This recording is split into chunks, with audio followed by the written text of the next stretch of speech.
Hello everyone, welcome back to this channel. I really hope आप सारे लोग बहुत अच्छे हैं एंड मैं भी ठीक हूँ। सो अब फेस्टिव सीजन हमारा कंप्लीट हो चुका है। अब मेन फोकस जो है वो हमारा सिर्फ और सिर्फ पढ़ाई ही होना चाहिए, क्योंकि सिर्फ 6 मंथ बचे हुए हैं और ये 6 महीने कब बीत जाएंगे पता भी नहीं चलेगा। तो जितना हो सके उतना मैक्सिमम टेस्ट देना है हमें और बहुत सारी पढ़ाई करनी है, ठीक है। सो अभी जा रही हूँ मैं लाइब्रेरी, उसके बाद आपसे मिलती हूँ। और आई थिंक क्वालिटी आप देख सकते हो कुछ ज़्यादा ही बेस्ट आ रही है ना, है ना। बताऊँगी आपको किस लिए, ठीक है। सो गाइज़, ये क्लिप ना बहुत पहले की है जो मैंने अभी एड ऑन कर दी है, ठीक है। और ये गिफ्ट जो है वो मेरी एक फ्रेंड दी है, ठीक है। और इसमें मुझे भी नहीं पता था क्या था, फिर जब हम ओपन किए तब मेरे को पता चला कि इसमें आई शैडो था मेकअप का।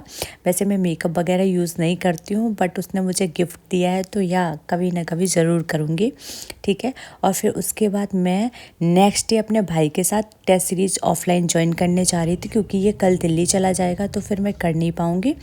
और मैंने ऐड ऑन भी की थी पहले एक क्लिप, बट वो मैं गलती से डिलीट कर दी है, जिसमें मैं बता रही थी कि मैं क्या क्या लेके जा रही हूँ। बट ठीक है, कोई नहीं, मैं वीडियो में बता दे रही हूँ कि एक्चुअल में मैं क्या क्या लेके जा रही हूँ। मुझे कोई भी आइडिया नहीं था क्या ले जाना है क्या नहीं। तो हम क्या किए, कुछ कुछ सामान ले गए, जैसे पैन कार्ड ले गए, अपने क्लास 10th और 12th की मार्कशीट की फ़ोटोकॉपी ले गए, आधार कार्ड, एक पासपोर्ट साइज़ फ़ोटो, ठीक है। बट फिर बाद में जब हम यहाँ पे पहुँचे, ठीक है, तो उन सारी चीज़ों की कोई आवश्यकता नहीं थी, वो सारा ऑनलाइन ही वर्क होता है। तो चलो अब आपको भी दिखा देते हैं क्या था क्या नहीं था। ओके,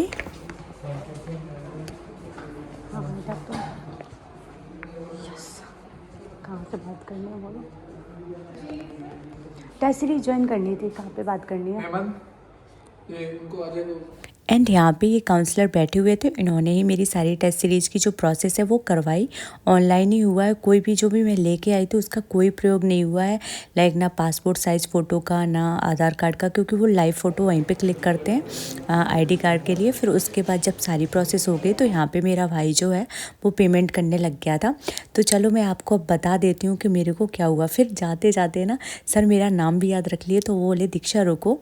और उन्होंने ना मेरा एक ये पेपर था पहले का जो रह गए थे ऑलरेडी, ठीक है। तो ऑफलाइन और ऑनलाइन में जो टेस्ट सीरीज़ का सिलेबस दिखाया है वो बहुत अलग है। मैं नेक्स्ट वीडियो में आपको बताऊंगी।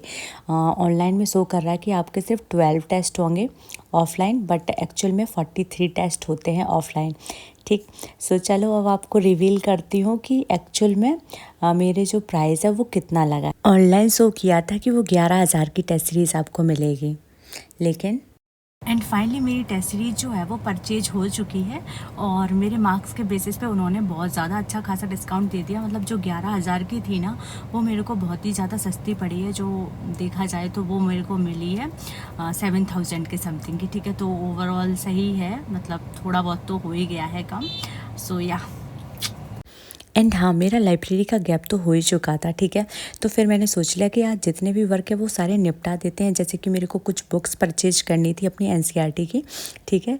और यहाँ पे क्लिक मैं ये छोटी बच्ची की दिखा रही हूँ, बहुत प्यारी लग रही थी। और क्या बोलते हैं, मैं लाइब्रेरी जा भी नहीं पाई थी, तो फिर सोचा कि आज सारे वर्क निपटा देते सो दैट कि अब बस टेस्ट के लिए अच्छे से प्रिपेयर कर सकें।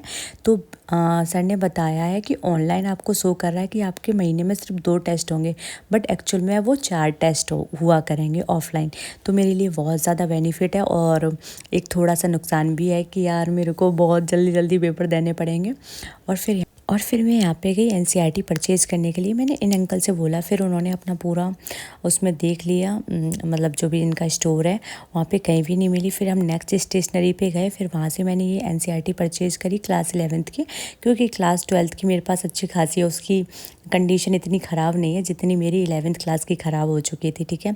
फिर हम वो सब कुछ परचेज़ वगैरह किए। चलो अब आपको टेस्ट दिखाते हैं कि टेस्ट में एक्चुअल में क्या क्या सिलेबस आ रहा है।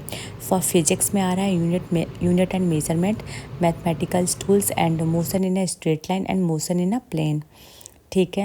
यहाँ पे मैं दोबारा इसलिए शो कर रही हूँ क्योंकि पहले वाले में थोड़ी सी मिस्टेक हो गई थी, हिल गया था थोड़ा सा, ठीक है। तो यहाँ पे आप लोग देख लो, kinematics, NLM, friction, work power, energy, centre of mass and इतने सारे चैप्टर्स आ रहे फिजिक्स में। एंड केमिस्ट्री में mole concept, redox reaction and atomic structures. और बॉटनी में cell unit of life, cell cycle and division. और जूलॉजी में animal tissue, साथ में फ्रॉग और कॉकरोच, सबसे वाहियात लगता है मेरे को, breathing and exchange of gases and fluid और सर्कुलेशन, ये सारे चैप्टर्स आ रहे हैं, ठीक है। और आज फिर भाई साहब मैं OMR भूल गई थी, तो फिर मैंने कहा कोई नहीं, हम सारा नोट डाउन कर लेते हैं, बस लास्ट बार और दे देते हैं ऐसे ही, ठीक है। तो यहाँ पे मैंने सारे सेक्शन, ये सेक्शन भी लिख लिए थे, चाहे बायो का हो चाहे केमिस्ट्री का हो, सारा लिख लिया, ठीक है। और फिजिक्स में भी यहाँ पे लिख लिया, ठीक। तो अब मैं चाहती हूँ कि मैं अपना सारा का सारा पेपर पूरा अच्छे से सॉल्व कर लूँ, उसके बाद ही आपसे मिलूँ, क्योंकि मैं नहीं चाहती कि बीच में कोई डिस्टर्बेंस हो बिल्कुल भी। सो यार स्टार्ट करती हूँ, फिर उसके बाद आपसे मिलते हैं, ओके। आई थिंक ये वाली क्लिप जो है वो पहले से ही एड ऑन फिर से हो गई थी, बट इट्स ओके, मैं डिलीट नहीं कर पाई। खैर छोड़ो, अब आपको असलियत में बताती हूँ कि भाई साहब मेरे साथ क्या क्या हो गया, ठीक है। यहाँ पे मैंने पूरा फिजिक्स सॉल्व कर लिया है और केमिस्ट्री सॉल्व कर लिया है एंड बायोलॉजी भी सॉल्व कर लिया है, ठीक है। पेपर देखा जाए बहुत ज़्यादा ईजी लेवल का था, लाइक सीरियसली एलन में इतना ज़्यादा वो आता है, थोड़ा सा टफ टाइप का, तो मेरे को इसमें तो कतई दिक्कत ही नहीं आई, ठीक है। फिर भी बट मेरे बहुत सारे क्वेश्चन यहाँ पे रॉन्ग हो गए, आप लोग देख सकते हो, 4 5 6 7 7 क्वेश्चन मेरे यहाँ पे रॉन्ग हो गए। अन अटैम्प्ट तो 0 ही था, बट रॉन्ग मेरे 7 हो गए थे। एंड देखा जाए तो 45 में से 7 माइनस करेंगे तो हमारा जो होगा वो 38 होगा, ठीक है।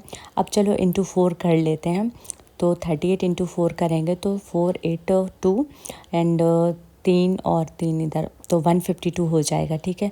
बट यहाँ पे हमने 7 रॉन्ग कर दिए हैं गाइस, तो हमारे जो मार्क्स होंगे वो एक्चुअल में होंगे 145, ठीक है। तो फिजिक्स में मैंने तो 145 मार्क्स प्राप्त कर लिए हैं, ठीक है। अब बढ़ते हैं केमिस्ट्री की तरफ। यहाँ पे मेरे क्वेश्चंस रॉन्ग हुए 1 2 3 4, यस। अन अटैम्प्ट तो कुछ नहीं था, 0 ही था, रॉन्ग यहाँ पे मेरे 4 हो गए थे। और ओवरऑल देखा जाए तो 40 माइनस 4 तो 41, ठीक है। 41 इंटू 4 कर देंगे तो कितना हो जाएगा 164, यस 164, लेकिन 4 रॉन्ग हो गए तो ये भी कट ही जाने हैं। तो ओवरऑल देखा जाए तो 160 मार्क्स मेरे इसमें हो गए केमिस्ट्री में 180 में से, ठीक। लास्ट में मैंने बायोलॉजी को इसीलिए रखा कि चलो भाई इसका नंबर आ जाता है, क्योंकि बायो में मेरे सिर्फ 2 ही रॉन्ग हुए थे, एक ये सेक्शन बी में और ये सेक्शन ए में जूलॉजी में हुआ था, ठीक है। तो यहाँ पे जो मेरा स्कोर बन रहा है वो कितना है बताती हूँ आपको। और यहाँ पे मैं बार बार इसलिए चेक कर रही हूँ कि मुझे लग रहा है कि ये ऐसे कैसे हो सकता है, सिर्फ 2 ही रॉन्ग हो, ठीक है। बट फिर भी बाद में मुझे पता चल गया हाँ भाई 2 ही रॉन्ग है, मुझे यकीन ही नहीं हो रहा था कि मेरे बायोलॉजी में कैसे इतने कम रॉन्ग हो सकते हैं, बट ठीक है। तो यहाँ पर देखा जाए तो 90 में से जो है अन अटैम्प्ट तो मेरे 0 थे, ठीक है। मैंने सारे ही अटैम्प्ट किए थे और रॉन्ग 2 हो गए तो 88 हो गए, तो 4 से मल्टीप्लाई करेंगे तो हमारा जो स्कोर बनेगा वो 352 बनेगा, बट 2 रॉन्ग थे तो 350 हो जाएगा, ठीक है। तो चलो अब सबको ऐड ऑन कर लेते हैं। तो फिज़िक्स में जो है वो मेरा स्कोर है 145, ठीक। केमिस्ट्री में जो है वो है 160 और बायोलॉजी में है वो है 350, तो 5 ये हो जाएगा एंड 655, ठीक है। तो एलन के कंपैरिजन ये अच्छा टेस्ट गया है मेरा। आज की वीडियो को यहीं एंड करते हैं। आई रियली होप आपको वीडियो अच्छी लगी हो, तो please do like share and subscribe कर देना। और हाँ, एक बात का और ध्यान रखो, आप लोग भी अपना AITS का स्कोर प्लीज़ कमेंट सेक्शन में कमेंट करके जाना, क्योंकि आप लोग बताते नहीं हो, मेरे से पूछते रहते हो, तो इस बार प्लीज़, ठीक है। अब जो नेक्स्ट जो ब्लॉग आएगा वो ऑब्वियसली उसका आएगा कि ऑफलाइन टेस्ट में मेरा कितना स्कोर रहा है, ठीक है। Bye bye, take care.